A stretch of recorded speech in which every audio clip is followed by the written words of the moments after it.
Hello viewers, welcome to my channel tasty cook. আশা করছি আপনারা সকলে খুব ভালো আছেন। আজ আমি নিয়ে চলে এসেছি ডিম ভাজা রেসিপি নিয়ে। আর এই ডিম ভাজা দিয়ে আপনারা এক থালা ভাত নিমিষেই খেয়ে নিতে পারবেন। আর বাড়িতে দুটো ডিম থাকলে আপনারা এই ডিম ভাজাটা তৈরি করে নিতে পারবেন। চলুন তাহলে রেসিপিটি শুরু করি। রেসিপিটি তৈরি করার জন্য এখানে আমি একটা বড় মিক্সিং বোল নিয়েছি, তার মধ্যে একটা পেঁয়াজ কুচি দিয়ে দিলাম আর দিয়ে দিচ্ছি দুটো কাঁচা লঙ্কা কুচি, স্বাদ মতো লবণ, সামান্য একটু হলুদ গুঁড়ো আর দিয়ে দিচ্ছি একটু গরম মশলা গুঁড়ো। গরম মশলা গুঁড়োটা দেবেন, এতে করে ডিমের গন্ধটা আর থাকবে না, আর গরম মশলার ফ্লেভারটাও ডিম ভাজার মধ্যে খুব ভালো লাগবে। এবার আমি পেঁয়াজটা এভাবে হাত দিয়ে খুব ভালো করে মেখে নিচ্ছি, আর পেঁয়াজটা হাত দিয়ে মাখার চেষ্টা করবেন। এবার আমি দিয়ে দিচ্ছি এর মধ্যে 3টে ডিম। আমি এখানে 3টে ডিম দিচ্ছি, আপনারা চাইলে 2টো ডিম দিয়েও করে নিতে পারেন।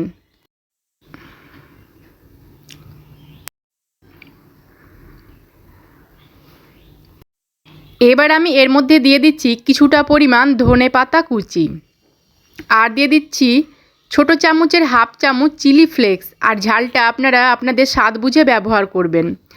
তো এবার আমি সমস্ত কিছু আবারও খুব ভালো করে মিশিয়ে নিচ্ছি। আর আপনারা যদি আমার চ্যানেলে প্রথম হন তাহলে আমার চ্যানেলটি সাবস্ক্রাইব করবেন, আর যদি করে থাকেন তাহলে আপনাদের অসংখ্য ধন্যবাদ।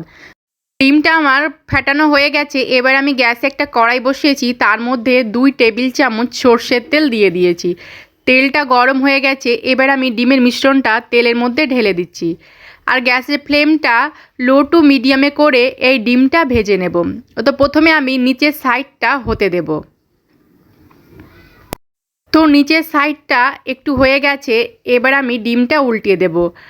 আর বাড়িতে যদি কোনো সবজি না থাকে বা কোনো কিছু খেতে যদি ভালো না লাগে, তাহলে এভাবে ডিম ভাজা দিয়ে ভাত খেতে পারেন, খেতে কিন্তু খুবই ভালো লাগে।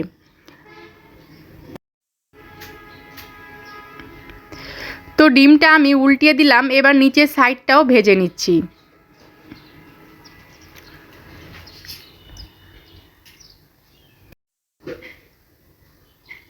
আর রেসিপিটি যদি আপনাদের ভালো লাগে তাহলে অবশ্যই একটা লাইক করবেন আর কমেন্ট করে আমাকেই জানাবেন। তো ডিমটা আমার দু সাইডই খুব সুন্দর করে একটা কালার চলে এসেছে আর ভাজাও হয়ে গেছে। এবার আমি গ্যাসের ফ্লেমটা বন্ধ করে দিচ্ছি। সকলে ভালো থাকবেন, সুস্থ থাকবেন, ধন্যবাদ।